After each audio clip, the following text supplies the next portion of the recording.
Welcome to this week's edition of Rare Diseases Updates, covering the latest breakthroughs. Brought to you by Lucid Quest. In Bulgaria, a landmark legal ruling is transforming patient access.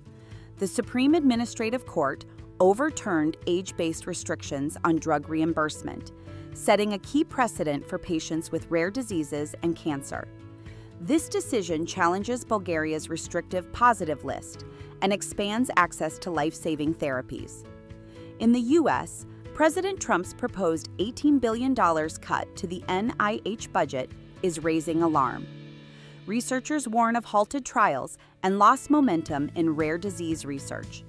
A Maryland family seeking HABC treatment highlights the urgency. Meanwhile, UK biotech Synaptics Bio struggles to secure funding amid global headwinds. In Canada, the Canadian Organization for Rare Disorders is calling on provinces to activate the $1.4 billion Rare Disease Fund. The group urges investment in diagnosis, mental health, and cross-border care, not just drug access, as most funds from the 2023 strategy remain unused.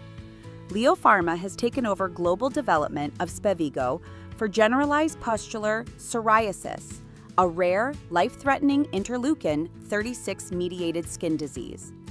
The deal includes worldwide commercialization rights and expansion to additional indications.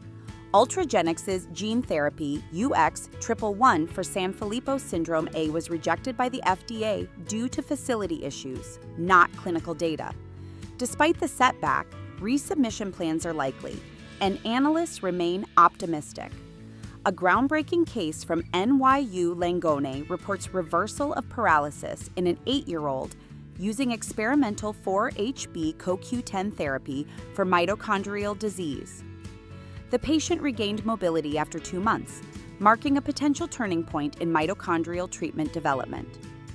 Rugonersen, an antisense therapy for Angelman syndrome, showed early promise in a Phase 1 trial involving 61 children.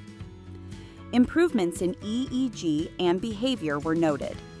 The therapy restores UBE3A expression, with Phase 3 planned for 2026.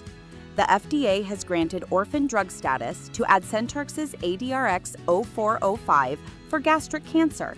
The antibody-drug conjugate offers new hope for rare gastric and prostate cancers, benefiting from regulatory support and 7 years of exclusivity. Clotho Neuroscience's ALS gene therapy KLTO-202 also received orphan drug designation. With preclinical studies complete, the company plans to move into human trials. The designation offers development incentives and market protection. A physician survey shows 81% support AI use in diagnosing rare bone diseases via imaging, especially X-rays. Key concerns include transparency, data privacy, and diagnostic errors, but interest in AI integration is strong.